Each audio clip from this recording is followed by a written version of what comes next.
মৃত্যু করি।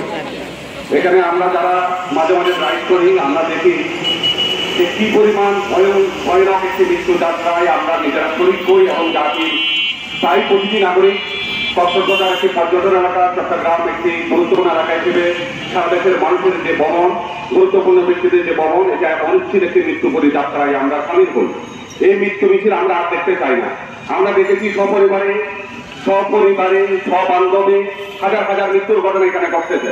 আমি যখন এই রোড দিয়ে যাই তখনই এটা চিন্তা করি, মনে হয় যে একটা মৃত্যু যাত্রায় নিজেকে সামিল করেছি।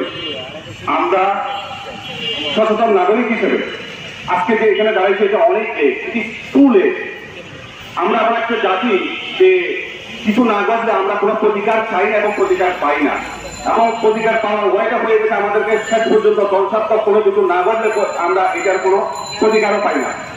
আমি আহ্বান করতে চাই আমরা এই বিদ্যুৎ এবং এই সরকারের একটি অংশীদারির অংশ হিসেবে আমরা এই রাস্তা দ্রুত সময়ে বাস্তবায়ন চাই।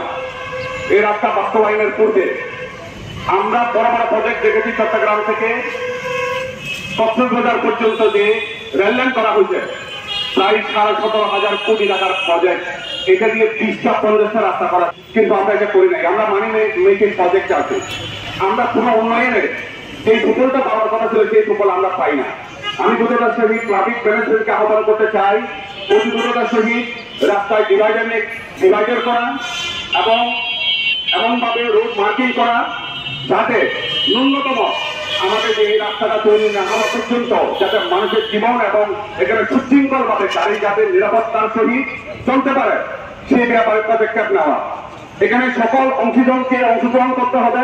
সেই সাথে এই রাস্তা আবারও বলতে চাই, এই রাস্তা এবং আমাদের যিনি বিদ্যুৎ জ্বালানি ও সড়ক উপদেষ্টা বাউদুল কবিরের আন্তরিকতা আমরা সবাই দেখেছি, ওনার কাজ, ওনার উদ্যম উৎসাহ সবকিছু আমরা দেখতে পাচ্ছি, কিন্তু এই প্রজেক্টটা অতি দ্রুততার সহিত বাস্তবায়ন না হলে আমরা কেউ ঘরে ফিরে যাবো না। আমরা চাই সুনির্দিষ্টভাবে এই প্রজেক্টের ঘোষণা আগামী 1 মাসের মধ্যে ঘোষণা দিবে এবং পরিকল্পনা মন করে এটা পাস হবে এবং আমরা চাই এটা টেন্ডারে লাইভ আসবে, কারণ এটা জীবনের সাথে সম্পৃক্ত এবং যা কিছু করা দরকার আমি আমার পার্টি সহ এই চট্টগ্রাম সমিতির পক্ষ থেকে সমস্ত কিছু করার পাশে থাকবো এবং চেষ্টা করে যাবো। ধন্যবাদ সবাইকে। আসসালামু আলাইকুম।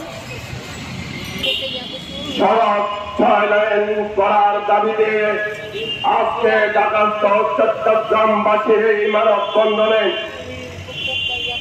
এখন বক্তব্য রাখছেন লিবারেল ডেমোক্রেটিক পার্টির যুব বিভাগের উপস্থিত মিডিয়া সেকশনের ভাইরা এবং সিনিয়র নেতৃবৃন্দ। আমি সংক্ষেপে যে একটা কথা বলে শেষ করবো এবং